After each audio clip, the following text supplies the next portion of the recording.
आज की वीडियो में हम बात करेंगे B pharma second semester pathophysiology subject के 2019-20 के क्वेश्चन पेपर के सोल्यूशन के बारे में। सो फ्रेंड, इसमें हम सेक्शन ए को सॉल्व किए हैं। इसमें से पहला क्वेश्चन है डिफाइन सेलुलर अडेप्टेशन। और हाँ, ये क्वेश्चन पेपर आपके एग्जाम के लिए बहुत इंपॉर्टेंट है। अगर ये क्वेश्चन पेपर आप सॉल्व करके अच्छे से जाते हैं तो मान के चलिए 30 से 35 नंबर तो आराम से आ ही जाते हैं एक क्वेश्चन पेपर में से। सो आप समझ सकते हैं कितना इंपॉर्टेंट क्वेश्चन पेपर आपके एग्जाम के लिए है। और हाँ, जितने भी आंसर इसमें दिए गए हैं बहुत ही इजी वे में आंसर बताए गए हैं। सो फ्रेंड्स, आप इस वीडियो को पूरा देखिएगा, आपके लिए ये वीडियो बहुत ही हेल्पफुल होने वाला है। जिसमें से पहला क्वेश्चन है define cellular adaptation. Cellular adaptation क्या होता है? Cellular adaptation is a process of any cell to survive to any opposite and adverse situation. यहाँ क्या लिखा हुआ है? सर्वाइव टू एनी अपोजिट या adverse situation. This are the temporary या permanently change in their shape या size या type. Cellular adaptation are very essential for the normal physiological activities. तो सेलुलर अडेप्टेशन जब सेल अपने अपोजिट या means opposite side में चला जाता है तो उसको फंक्शन मीन्स उसको अपने फंक्शन करने में बहुत प्रॉब्लम होती है। फिर सेल क्या करता है? मीन्स सेल अपोजिट साइड में है, अपोजिट साइड में होने के बाद में सेल सीधा होना चाहता है, उसके लिए जो भी उसको एक्टिविटी करना पड़ेगा उसी को सेलुलर एडेप्टेशन के नाम से जाना जाता है। इसका एग्जांपल है atrophy, hypertrophy, hyperplasia and metaplasia. So friends, ये क्वेश्चन फर्स्ट का आंसर है। अगला क्वेश्चन है व्हाट आर इंट्रासेलुलर अक्यूमुलेशन। तो जब नॉर्मल सेल अक्यूमुलेट हो जाता है नॉर्मल सेल में कुछ समय के लिए या फिर टेम्पररी, तो क्या करता है और फिर हार्मफुल हो जाता है सेल के लिए।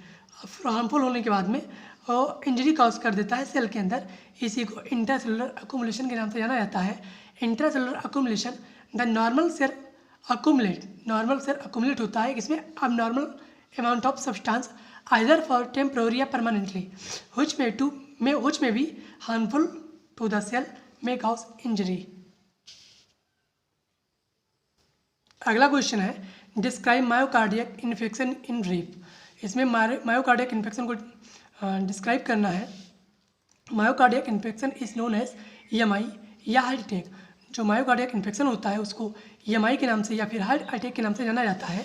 EMI refer to the process by which myocardiac tissue are permanently destroyed in the region of the heart that are deposited of the adequate supply of blood myocardial ischemia because of a reduced coronary blood flow. Subsequently, necrosis या death of myocardial tissue in occur.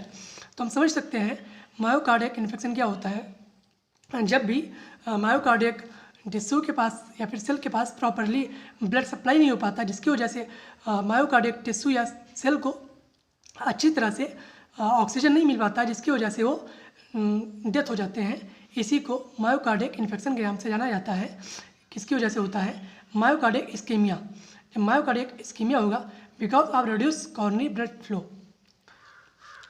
Subsequently necrosis, death of myocardiac tissue occur. So friends, ये question 3 का answer है। अगला question है give a short note on haemophilia. इसमें haemophilia के बारे में बताना है। Haemophilia is a disease that cause a person to a lot of even from very small injuries because the blood does not clot. A disorder in which blood does not clot normally 1 million cases per year in India. तो haemophilia एक ऐसी बीमारी है, अगर थोड़ा भी cut पिट गया तो उसमें ब्लड कंटिन्यू फ्लो होता रहता है, मीन्स क्लॉट नहीं होता। इसी को हीमोफीलिया के नाम से जाना जाता है। और 1 million cases per year in India, means 1 million cases जो कि हर साल इंडिया में पाए जाते हैं, ऐसा अनुमान लगाया गया है। अगला क्वेश्चन है define angiogenesis. Formation of new blood vessel in adult called angiogenesis. जब फॉर्मेशन होता है नए ब्लड का इन एडल्ट में, उसी को एंजियोजेनेसिस के नाम से जाना जाता है।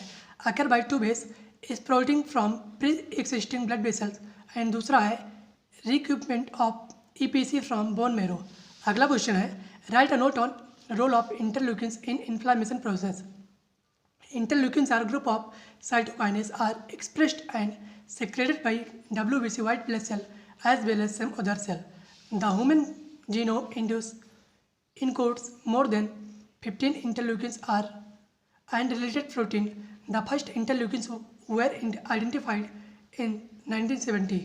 Once an interleukins has been produced, it travels its target cell and bind to by receptor molecules on a cell surface.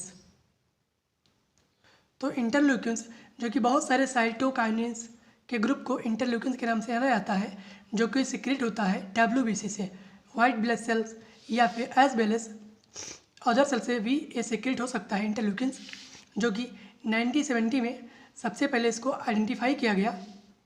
अगला क्वेश्चन है, give a short note on hypothyroidism and possible reason for its development. Hypothyroidism also called underactive thyroid. Hypothyroidism को underactive thyroid के नाम से भी जाना जाता है या फिर कहा जाता है। A condition in which the thyroid gland does not produce enough thyroid hormones. Hypothyroidism, deficiency of thyroid hormones, can disturb such things, heart rate, body temperature, and all aspects of metabolism.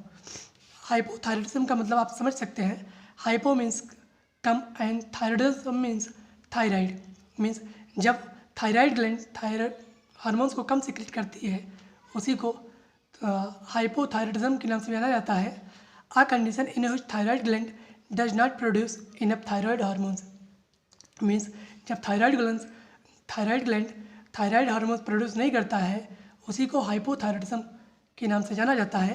Hypothyroidism deficiency of thyroid hormones can disturb such thing heart rate, body temperature and all aspect of metabolism. जब thyroid gland thyroid hormones को secrete बहुत कम करता है या फिर secrete नहीं करता है, जिसकी वजह से हार्ट रेट बढ़ जाता है, बॉडी टेम्परेचर पे इफेक्ट पड़ता है और and all aspects of metabolism.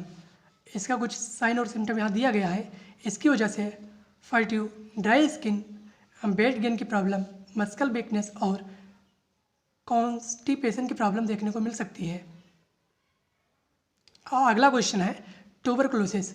इसमें ट्यूबरकुलोसिस के बारे में लिखना है। तो ट्यूबरकुलोसिस आल्सो कॉल्ड टीबी या फिर कॉन्सम्पशन, टीबी या कॉन्सम्पशन के नाम से जाना जाता है ट्यूबरकुलोसिस, जो कि काउज्ड बाय होता है। ट्यूबरकुलोसिस किसके कारण होता है? Mycobacterium tuberculosis. माइकोबैक्टीरियम ट्यूबरकुलोसिस की वजह से टीबी कॉज होता है। Potential serious infection bacterial disease that mainly affect the lungs, जो कि टीबी एक बैक्टीरियल डिजीज़ है जो कि लंग्स को ज़्यादातर अफेक्ट करता है। इसकी वजह से कफ, स्नीच मीन्स खांसी आना और बुखार की प्रॉब्लम, बॉडी में दर्द, इन सब की प्रॉब्लम देखने को मिल सकता है टीबी के अंदर। इसमें हम फर्स्ट लाइन और सेकंड लाइन दो तरह की मेडिसिन को देते हैं। फर्स्ट लाइन में जैसे कि आइसोनियाजिड हो गया, रिफाम्पिसिन हो गया, जिसकी इफिकेसी हाई होता है और टॉक्सिसिटी लो होता है। वही सेकंड लाइन में पैरामाइनोसैलिसिलिक एसिड, कैनामाइसिन, अमाइकासिन देते हैं, जिसका क्या होता है, टॉक्सिसिटी हाई होता है और इफिकेसी लो होता है। तो टीबी में मेनली दो ही मेडिसिन दिया जाता है, फर्स्ट लाइन ड्रग और सेकंड लाइन ड्रग। अगला क्वेश्चन है short note on ulcerative colitis. इसमें कोलाइटिस के बारे में बताना है। आल्सो कॉल्ड यूसी या colitis ulcerosa means ulcerative colitis UC के नाम से या फिर कोलाइटिस अल्सरोसा के नाम से जाना जाता है। A chronic inflammatory bowel disease that inflammation in the digestive tract. More than 1 billion cases per year in India, and ulcerative colitis is usually only in the innermost living of the large intestine, colon, and rectum. Having ulcerative colitis puts a patient at increased risk of developing colon cancer. Means इसकी वजह से जो कि mainly है digestive system को effect करता है ulcerative colitis, और ये 1 million cases per year in India में पाया जाता है, जो कि ज़्यादातर लार्ज इंटेस्टाइन मीन्स कोलोन पे अपना इफेक्ट शो करता है। अगला क्वेश्चन है discuss the sign and symptom of leprosy. इसमें लेप्रोसी के बारे में बताना है। Early sign and symptom of leprosy are very subtle and occur slowly. इसमें first symptoms number and loss of temperature sensation, can not sense very hot या cold temperature. As the disease progress the sensation of touch, the pain and eventually deep pressure are decrease या लाउड्स। इसमें temperature और sensation का loss हो जाना leprosy के अंतर्गत हो सकता है, और इसमें हॉट या कोल्ड का पता भी नहीं चलता कि कोई चीज़ हॉट है या फिर कोल्ड है। इसी को मीन्स ये सिम्टम है लेप्रोसी का। फ्रेंड्स, सेक्शन ए के जितने भी क्वेश्चन थे उसको सॉल्व कर लिया गया है, और इसका पीडीएफ आपको टेलीग्राम और व्हाट्सएप ग्रुप पे अपलोड कर दिया जाएगा। अगर आप टेलीग्राम या व्हाट्सएप ग्रुप ज्वाइन नहीं किए हैं तो चैनल डिस्क्रिप्शन में जाके ज्वाइन कर सकते हैं, वहाँ पे लिंक दिया गया है। सो फ्रेंड्स, अगर ये वीडियो आपको पसंद आया हो तो इसे लाइक करें, चैनल को सब्सक्राइब करें और ज़्यादा से ज़्यादा शेयर करें। जल्द ही मिलते हैं नई वीडियो में आपके साथ, तब तक के लिए bye bye, take care, thank you so much.